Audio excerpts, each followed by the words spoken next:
જય માતાજી મિત્રો, હું છાયાબેન પટેલ તમારું સ્વાગત કરું છું અમારી યુટ્યુબ ચેનલમાં. કેમ છો મિત્રો? હું છું છાયાબેન, તો તમારું અમારી ચેનલમાં સ્વાગત છે. મિત્રો, આ છે આપણા દેશી ગુલાબ. આપણે એક એક કરીને તોડી લઈએ. તમે જોઈ શકો છો કેટલા સરસ લાલ કલર દેખાઈ રહ્યો છે. ચાલો તો એને આપણે તોડી લઈએ.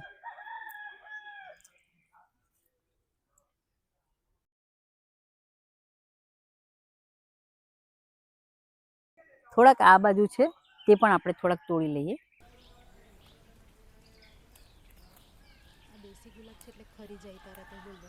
આ દેશી ગુલાબ છે એટલે તરત જ ખરી જતા છે. આ જુઓ મિત્રો, ગુલાબ તો તોડી લીધા છે. ચાલો તો આગળની પ્રોસેસ શરૂ કરીએ. તો મિત્રો, આપણે લાંબા સમય સુધી સારા અને સ્વસ્થ રહી શકે એના માટે ઋતુએ આપણે એક એક વાનગીઓ તો બનાવતા જ હોઈએ છીએ કે જે આખું વર્ષ આપણને ખાવાની મજા પડી જાય. આવી જ એક રેસીપી છે જે ચૈત્ર મહિના દરમિયાન આપણે બનાવતા હોઈએ છીએ. ચૈત્ર મહિનો એ બે ઋતુઓને જોડતો સમય છે. શિયાળો પૂરો થાય અને ઉનાળાની શરૂઆત થાય. તો આજે આપણે બનાવીશું દેશી ગુલાબ અને સાકર, ખાંડ અને મધના ઉપયોગથી 100% શુદ્ધ ગુલકંદ એકવાર બનાવી 1 વર્ષ સુધી સ્ટોર કરી શકાય તેવું. અને આ ગુલકંદ બનાવવા માટે તમારે દેશી ગુલાબનો જ ઉપયોગ કરવો. આ ફાગણ ચૈત્ર મહિનામાં જે ગુલાબી રંગના દેશી ગુલાબ મળે છે તેના જ ઉપયોગથી ગુલકંદ સરસ બનશે. બજારમાં કાશ્મીરી ગુલાબ કે ચાઇનીઝ ગુલાબ મળતા હોય છે, પણ આપણે એ ગુલાબ નથી લેવાના. કેમ કે દેશી ગુલાબ આયુર્વેદની દ્રષ્ટિએ શરીરની અંદર રોગ પ્રતિકારક શક્તિ વધારવામાં પણ મદદ કરે છે અને વાત, પીઠ અને કફ ત્રણેય દોષોને શાંત રાખવામાં ખૂબ જ ઉપયોગી છે. આ મહિનામાં ગુલાબ ખૂબ જ સારા અને સસ્તા પ્રમાણમાં મળતા હોય છે. તો ચાલો ગુલકંદ બનાવવાનું શરૂ કરીએ. અહીં મેં 500 ગ્રામ જેટલા દેશી લાલ ગુલાબ લીધા છે અને તમે જુઓ તો ખરા ગુલાબનો લાલ કલર કેટલો સરસ દેખાઈ રહ્યો છે. ચાલો તો હવે એક એક કરીને ગુલાબની પાંખડી છૂટા પાડતા જઈશું. આવી રીતે ગુલાબની પાંખડી અને નીચેના દાંડીનો ભાગથી અલગ કરી લઈશું અને બધા ગુલાબની પાંખડી એક બાઉલમાં મૂકતા જઈશું. આ જ રીતે બધી પાંખડીઓ તોડી લેવાની છે. હવે આપણે મોટા બાઉલમાં બધા ગુલાબની પાંખડીઓ ઉમેરી દઈશું. પછી એમાં પાણી ઉમેરીશું અને 2 હાથ વડે ગુલાબની પાંખડીઓને સારી રીતે ધોઈ લઈશું, જેથી એની ઉપર ધૂળ કે માટી લાગ્યું હોય તે નીકળી જશે. આ જ રીતે આપણે 2 થી 3 વાર પાણીથી ધોઈ લઈશું. પછી એક કાણાવાળા વાટકામાં ગુલાબની પાંખડીઓ મૂકતા જઈશું, જેથી વધારાનું પાણી હશે તે નીકળી જશે. મિત્રો, હવે આપણે ગુલાબની પાંખડીઓને કોરા કરી લઈશું. તો તેના માટે આપણે કોટનનું કાપડ લઈશું અને આ રીતે ફેલાવી લઈશું અને 1 કલાકના માટે પંખા નીચે સૂકવી લેવાના છે. તમે જોઈ શકો છો આપણા ગુલાબ બધા ડ્રાય થઈ ગયા છે. ચાલો તો હવે આગળની પ્રોસેસ શરૂ કરીએ. હવે એક મિક્સર જારમાં 100 ગ્રામ વરિયાળી ઉમેરી લઈશું અને 100 ગ્રામ ખડા સાકર ઉમેરીશું અને પછી તેમાં 15 થી 20 એલચી ઉમેરી લઈશું અને ઢાંકણ ઢાંકી સારી રીતે ક્રશ કરી લઈશું. તો તમે જોઈ શકો છો કેટલો સરસ પાવડર બનીને રેડી થઈ ગયો છે. ચાલો તો હવે ગુલકંદ બનાવવાનું શરૂ કરીએ. તો હવે આપણે એક થાળામાં 1 બાઉલ જેટલા ગુલાબની પાંખડી ઉમેરી લઈશું અને એમાં 1 વાટકી જેટલી ખાંડ ઉમેરી લઈશું. અહીં તમે ખાંડની જગ્યા પર સાકરનો પણ ઉપયોગ કરી શકો છો. હવે આ રીતે હાથના મદદથી ગુલાબની પાંખડી અને ખાંડને હાથ વડે મસળતા જઈશું. મિત્રો, આ ગુલકંદ બનાવવાની પ્રોસેસ થોડી ધીમી છે, પણ તમે આ રીતે ગુલકંદ બનાવશો તો પરફેક્ટ જ બનશે. તમે જોઈ શકો છો આપણા ગુલાબની પાંખડીની ક્વોન્ટિટી પણ ઓછી થવા લાગી છે, સાથે સાથે એનો રંગ પણ બદલાઈ ગયો છે. આ રીતે ગુલાબની પાંખડીઓ ક્રશ થઈ જાય પછી એમાં 1 બાઉલ જેટલું ગુલાબની પાંખડીઓ ફરીથી ઉમેરી આ રીતે મિક્સ કરતા જઈશું. પછી ફરી 1 વાટકી જેટલી ખાંડ ઉમેરીશું અને આ રીતે મિક્સ કરતા જઈશું. અને મિત્રો, જો તમારે ગુલાબની પાંખડીને મિક્સરમાં ક્રશ કરવું હોય તો પણ તમે કરી શકો છો, પણ મને મિક્સર કરતાં આ હાથ વડે જ પ્રોસેસ ઘણી સારી લાગે છે. હવે આ રીતે જ આપણે થોડી થોડી ગુલાબની પાંખડીને મસળી લઈશું આ રીતે મેં અહીં 3 વાટકી ખાંડનો ઉપયોગ કર્યો છે. જો તમને મોઢામાં છાલા પડ્યા હોય કે કોઈ પણ ચામડીને લગતી બીમારી હોય તો પણ ગુલકંદનું સેવન ખૂબ જ ફાયદાકારક છે.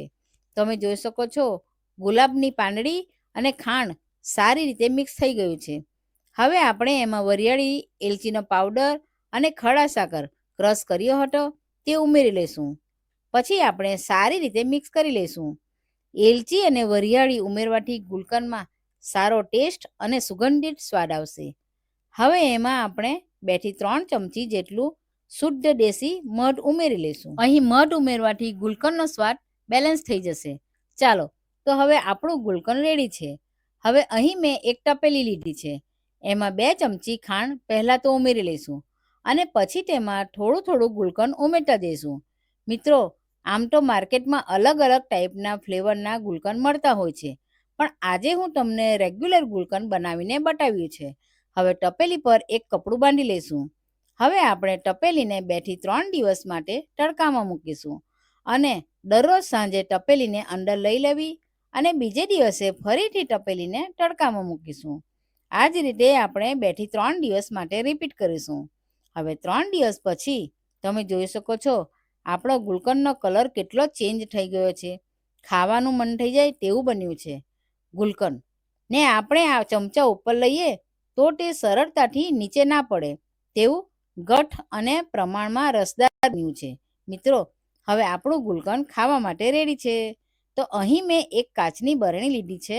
મિત્રો, તમારે એક વાતનું ધ્યાન રાખવાનું કે બરણી એર ટાઈટ હોવી જોઈએ. હવે આપણે બરણીમાં એક ચમચાના મદદથી થોડું થોડું કરીને ગુલકંદ ભરતા જઈશું. તો તમે જોઈ શકો છો આપણું ગુલકંદ બરણીમાં ભરાઈ ગયું છે અને તમે આ રીતે એર ટાઈટ બરણીમાં આ ગુલકંદ 1 વર્ષ સુધી ફ્રીજમાં સ્ટોર કરી શકો છો. અને બજાર કરતાં પણ ફ્રેશ ગુલકંદ તમે ઘરે ક્યારે બનાવો છો તે મને જરૂરથી જણાવજો. ચાલો, તો મિત્રો, આપણે ગુલકંદ તો બનાવી લીધું છે. તો હવે આપણે પાન બનાવીશું. તો હવે મારા ઘરના પાછળ જ નાગરવેલના પાન છે. તો તમે જોઈ શકો છો કેટલા બધા થઈ ગયા છે. નાગરવેલનું પાન જે ભેજવાળી અને છાંયડાવાળી જગ્યાએ ઉગે છે અને કોઈ પણ શુભ કાર્યમાં પણ નાગરવેલનું પાન વપરાય છે. મિત્રો, આમ તો જોવા જઈએ તો પાનમાં ઘણી બધી વેરાયટીઓ હોય છે, જેમ કે કલકત્તી પાન, બનારસી પાન, મેસૂરી પાન, કપૂરી પાન અને બાંગ્લા પાન. જાત જાતના પાન બજારમાં મળતા હોય છે, પણ અહીં મેં નાગરવેલના પાન લીધા છે અને મારા ઘરના જ છે. હવે પાનને સારી રીતે ધોઈને કોરા કરી લીધા છે. તો ચાલો પાન બનાવવાનું શરૂ કરીએ. હવે થોડું થોડું ગુલકંદ પાન ઉપર આપણે મૂકતા જઈશું. હવે આ જ રીતે બધા પાન પર થોડું થોડું ગુલકંદ મૂકી દીધું છે. પછી આપણે પાન ઉપર થોડી થોડી તૂટી ફ્રૂટી ઉમેરતા જઈશું. તમે તમારા હિસાબથી ઓછી વધતી કરી શકો છો. હવે આપણે વરિયાળી પણ ઉમેરતા જઈશું અને થોડી દાણાદાળ પણ ઉમેરી લઈશું. અને થોડું કોપરું પણ ઉમેરી લઈશું. પછી છેલ્લે આપણે એક ચેરી મૂકી દઈશું.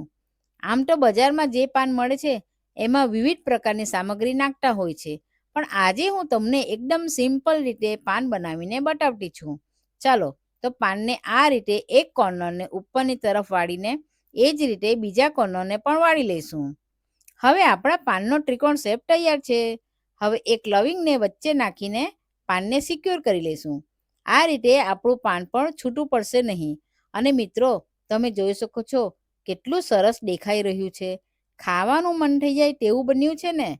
તમે આ પાન ભોજન પછી ખાવાથી આપણા પાચનમાં પણ સુધારો કરે છે અને તમને શરદી, ખાંસી કે કફ થયો હોય ત્યારે પાનને મધ સાથે ગરમ કરીને લેવાથી છાતીમાં જમા થયેલો કફ પણ છૂટો પડે છે. તો મિત્રો, ગરમીની શરૂઆત થઈ ગઈ છે અને આ ગરમીમાં ઠંડુ ઠંડુ પીવાનું બધાને જ મન થતું હોય છે. તો ચાલો આપણે ઠંડી ઠંડી ગુલકંદ પાન લસ્સી બનાવી લઈશું. તો હવે એક મિક્સર જાર લઈશું. તેમાં 100 ગ્રામ દહીં ઉમેરી લઈશું. પછી તેમાં 2 ચમચી ગુલકંદ ઉમેરીશું અને એમાં 2 થી 3 પાન તોડીને ઉમેરી લઈશું. અને હવે એમાં 2 ચમચી ખાંડ ઉમેરી લઈશું. ખાંડ તમારા હિસાબથી વધતી ઓછી કરી શકો છો. અને એમાં 4 થી 5 બરફના ટુકડા ઉમેરી લઈશું અને ઢાંકણ ઢાંકીને આપણે સારી રીતે ક્રશ કરી લઈશું. હવે ક્રશ થઈ ગયા પછી તમે જોઈ શકો છો આપણી ગુલકંદ લસ્સી રેડી છે. હવે આપણે એક ગ્લાસમાં આપણે સર્વ કરી લઈશું. તો એકદમ ઠંડી ઠંડી ટેસ્ટી ગુલકંદ લસ્સી પીવા માટે રેડી છે. તો આ ઉનાળામાં ગુલકંદ લસ્સી એકવાર ચોક્કસથી બનાવીને ટ્રાય કરજો. અને તમને જો મારો વિડીયો ગમ્યો હોય તો લાઈક, શેર અને સબસ્ક્રાઈબ કરવાનું ભૂલતા નહીં. તો ચાલો ફરી મળીશું આપણે એક નવી રેસીપી સાથે. આવજો. આવી જ અવનવી રેસીપી જોવા માટે અમારી ચેનલને સબસ્ક્રાઈબ કરો અને બાજુમાં બેલ આઇકન દબાવવાનું ભૂલતા નહીં, જેથી નવી નવી રેસીપીની નોટિફિકેશન આવતી રહે. તો ચાલો મળીએ બીજા વિડીયોમાં. આવજો.